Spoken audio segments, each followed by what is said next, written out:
మరి ముఖ్యంగా గౌరవ ముఖ్యమంత్రి వర్యులు కూడా నేను తెలియజేసుకుంటున్నాను, నువ్వు ఇచ్చిన మాట మేరకు బుడగ జంగాలకు అన్ని విధాలుగా పథకాలు రావాలంటే ఒక సర్కులర్ జారీ చేస్తానన్నారు. ఇప్పుడు మన నంద్యాల జిల్లా డోను గ్రామానికి కూడా మీరు 9వ తారీఖు, ఈ నెల 9వ తారీఖున డోనుకు వస్తున్నారు. కాబట్టి చాలా సంతోషమైన విషయము.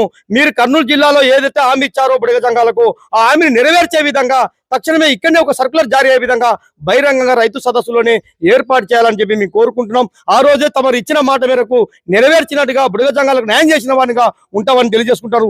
ఇప్పుడు జరుగుతున్న ఒక 15 రోజులు కాలేదు పట్టుమని అసెంబ్లీ సమావేశాలు, ఇప్పటికే 5-6 మంది ఎమ్మెల్యేలు బుడగ జంగాలకు మా నియోజకవర్గాల్లో రిజర్వేషన్ లేకుండా అన్యాయం జరుగుతుందని చెప్పి లేవనెత్తుతున్నారు. అదేవిధంగా పార్లమెంట్ లో కూడా గౌరవ శబరి మేడం గారు కూడా మాట్లాడడం జరిగింది. అంటే ఇటు పార్లమెంట్ అయితేనేమి, అటు పార్లమెంట్ అయితేనేమి, ఇటు అసెంబ్లీ అయితేనేమి 2 విధాలుగా బుడగ జంగాలకు అన్యాయం చేస్తుందని ప్రజాప్రతినిధులు తనదైన స్థాయిలో గొంతు ఎత్తుతున్నా కూడా, అసెంబ్లీ పార్లమెంట్ లో కూడా వాయిస్ వస్తున్నా కూడా, చట్టం చేసే సభల్లో కూడా ధ్వని వినిపిస్తున్నా బుడగ జంగాలకు అన్యాయం జరుగుతుందని కూడా ప్రభుత్వాలు న్యాయం చేయలేని స్థితిలో ఉంటున్నాయంటే చాలా సిగ్గుచేటైన విషయం అని చెప్పి రాష్ట్ర కేంద్ర ప్రభుత్వాలకు నేను డిమాండ్ చేస్తున్నాను.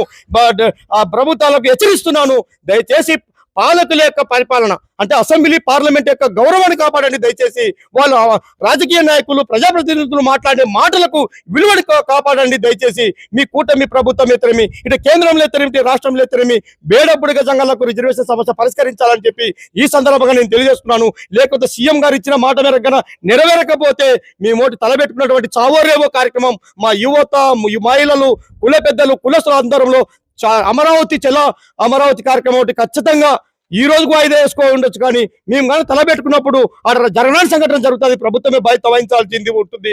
ఎందుకంటే ఆకలితో ఉన్నాం, బాధతో ఉన్నాం. రిజర్వేషన్ లేకుండా పిల్లలకు విద్యా ఉద్యోగ సంక్షేమ పథకాలు నష్టపోతున్నారు. ఎంతో మంది జీవితాలు బుగ్గిపాలు అవుతున్నారు, చదువులకు దూరం అవుతున్నారు. మీరు ఒక పక్క భిక్షాటన చేయకూడదని జీవోలు చేస్తున్నారు, మేము భిక్షాటనే చేస్తున్నాము. మరి ఈ విధంగా ఎన్నో ఆటంకాలు ఎంతో బాధలతో నలిగిపోతున్న మా యొక్క సమాజము, మా యొక్క బిడ్డల భవిష్యత్తు ఒక్కసారి రోడ్డు మీదకి వస్తే అది సామర్థ్యమవుతుంది. ప్రభుత్వం ఒకటి దాన్ని అరికట్టడానికి కూడా ప్రభుత్వం వల్ల కూడా కాదని కూడా ఈ సందర్భంగా హెచ్చరిస్తున్నా జాతి నేతగా, జాతి లీడర్గా. కాబట్టి ఈ విధంగా మీరు ప్రభుత్వము పాలకులారా తీసుకురావద్దండి, మా వాళ్ళ యొక్క మరణాలను చూడొద్దండి. దయచేసి ప్రభుత్వం చిత్తశుద్ధితో న్యాయం చేయాలని ఒక దృఢ సంకల్పం ఉంటే, సమన్యాయం సమపరిపాలన మీ పరిపాలన యొక్క అందరు కొనియాడాలనుకుంటే సంచార కులాలు, అణగారిన కులము, బుడగ జంగ కులానికి న్యాయం చేసే విధంగా ఉండండి, రాజ్యాంగ హక్కులు కల్పించండి అని కూడా తెలియజేస్తున్నాను. మీరు ఇచ్చిన హామీ మేరకు, సీఎం గారు ఇచ్చిన మాట మేరకు ఖచ్చితంగా న్యాయం చేయాలని తెలియజేసుకుంటాం. లేని వేళలో ఖచ్చితంగా చలో కార్యక్రమం ఒకటి తీసుకుంటామని కూడా మీ ద్వారా ప్రభుత్వానికి డిమాండ్ చేసుకుంటున్నాం, అప్పీల్ చేసుకుంటాం, మనం చేసుకుంటున్నాం.